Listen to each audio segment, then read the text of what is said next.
Hello, Natural Use listeners. This is episode number 7 of the Highlights series.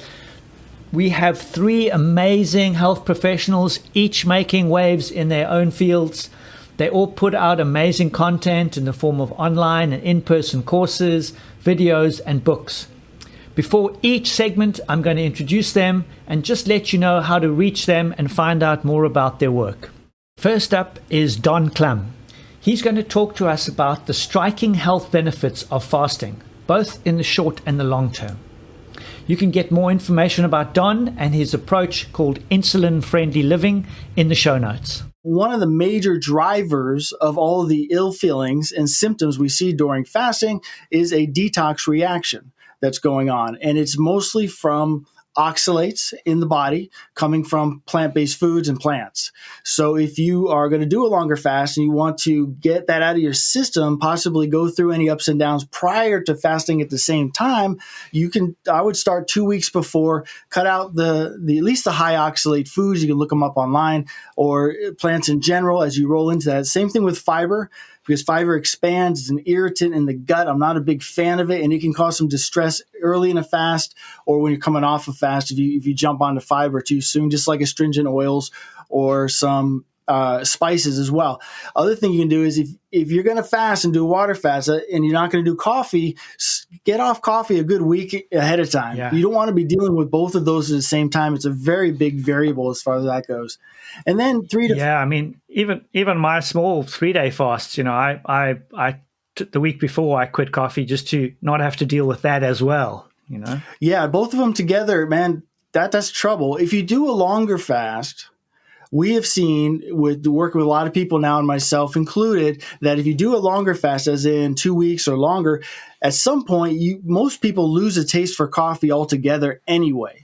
So they might, if they know they're doing a longer fast, they might start with coffee as what we call a crutch to help them get through something rather than break a fast. They know that in time, the body's going to revert to water anyway. It loses a taste for a lot of things like broth and even salts and coffee just naturally when you're on it long enough. Your energy technically, when it's measured, goes up a little bit when you start to fast. It goes up about 15% with your adrenaline and things like that because it makes you alert. You got to think in evolution, if we didn't have food, our body got us ready to find it, so we get it. If it went tired and headache and can't think every time we skipped a meal, we'd be extinct a long time ago, right? So the alertness goes up. You've just recently posted a lovely thing. It says, you don't lose weight to get healthy, you get healthy to lose weight. Absolutely. And I thought that was so powerful. And I just think the way that's put across is fantastic. And so people are looking at the symptom again, as the weight gain as the problem, but it's actually not. It's a health issue, and that's just the end result of it. If weight loss is the goal, you can lose weight and not change your health or even make it worse. In my opinion, there are unhealthy ways to lose weight. Even if that scale drops, just like with diabetes, type 2 diabetes, you can lower that blood sugar number even into a normal range with foods, supplements, medications, exercise, whatever you want. But if you don't change the physiology that was driving it, that person's still diabetic and still gets all the complications just with a lower blood sugar number.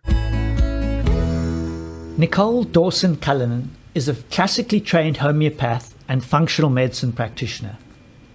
She has written 3 books, Wild Spring, Wild Autumn, and Wild Summer, Weeds as Food, Medicine, and Inspiration. The links for these are in the show notes. We are part of nature, all of us. We're part of this big ecosystem, but sometimes we don't always feel very connected. Yeah. And, that disconnection, I think, generally comes because we live, we work, we relax in artificial environments. And but I also think the disconnection can come as a result of stress, as a result of traumatic experiences, as a result of, maybe bad news or the loss of a loved one or even chronic stress, or disease and illness. So, I think that disconnection can come, acutely, or it can kind of evolve very, very slowly until you reach a point where you go, hang on, where am I? What am I doing? I think that the experience of nature immersion is multidimensional for our nervous systems. So it's our sight, it's what we smell, so it's what we see, what we smell, what we can taste, touch, feel. It is a multidimensional sensory experience. Doctors that are making prescriptions, nature prescriptions for their patients, and it's essentially especially good for people with mental health issues, but it is good for everybody. And so in terms of like how much time do we need to spend in nature? People often, we have busy lives and people want to schedule things in. And so what they said is that, or what the findings of the research was that if you spend at least 2 hours a week in nature, that is a minimum of 20-minute sessions, daily sessions.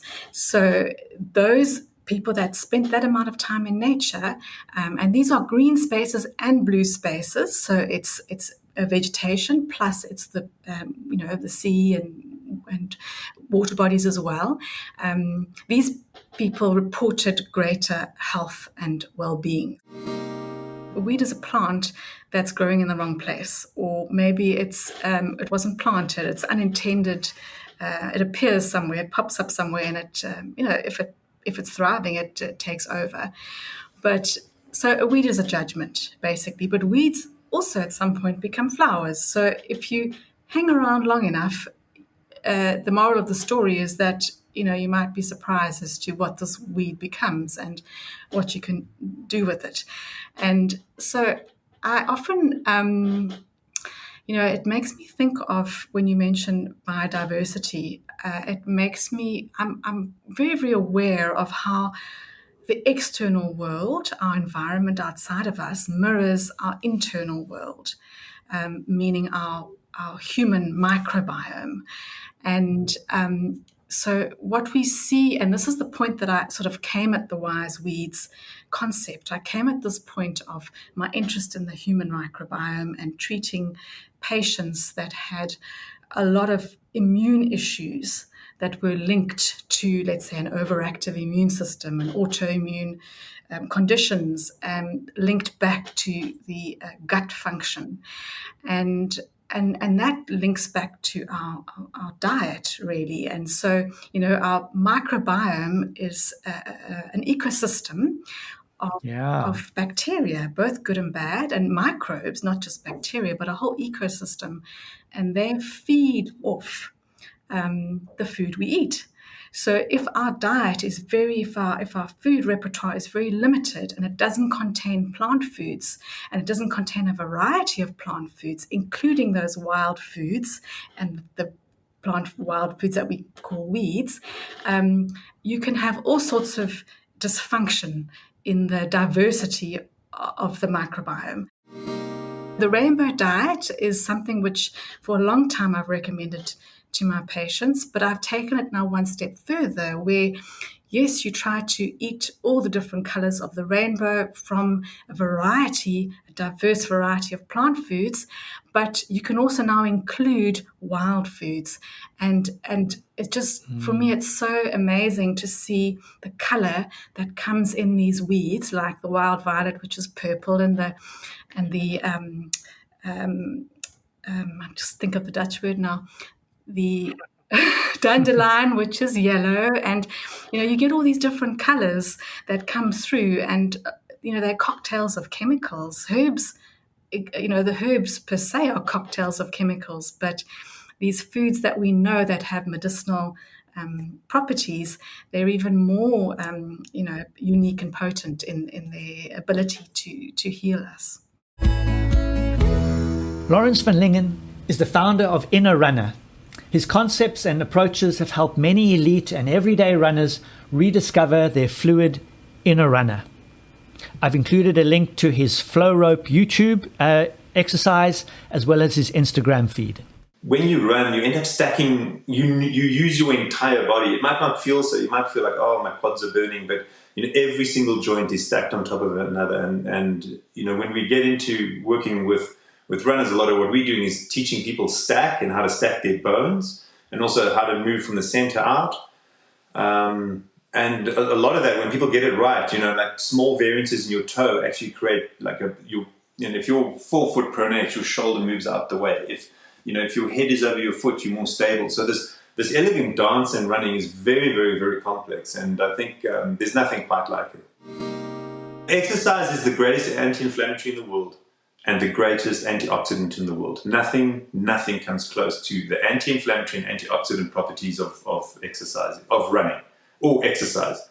Yet we as humans, because we have a brain that rationalizes things and can mess anything up, we can often make exercise into an inflammatory activity, not an anti-inflammatory activity. And I think we need to learn to move well and move kindly and respect our body. And do you think is that because we're just doing too much of it, or we're just doing it incorrectly?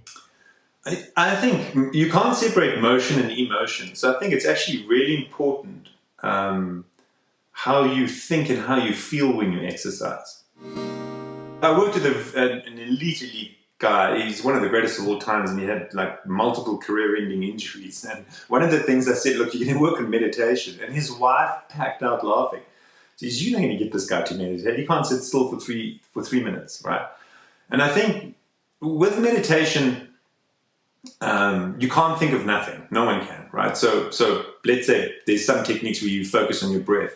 I think for people that like running, you like movement. And what I do with elite athletes or athletes is turn running into a meditation, because it's you notice how your body moves, and that gets you out of your head and your argument. And so much of your body's moving. It's delightful. So this guy went from hating meditation, but when he realized movement was meditation, he loved it. And so we kind of touched on this earlier before this conversation. Is like I'm really big on somatovisceral movement. I think it's a movement that's deficient in our modern society, certainly the Western culture, and that's slow, soft spinal movements. And so, before you go out the door, we'll do an example now. And do some somatovisceral movement. And then when you run, you'll have a much better connection with your spine, with your center, with movement. And it's distracting. It's like instead of chewing on an argument with your work colleague or your spouse or whoever a lot of people are, in this day and age, because of social media, people are very polarized and feel very aggrieved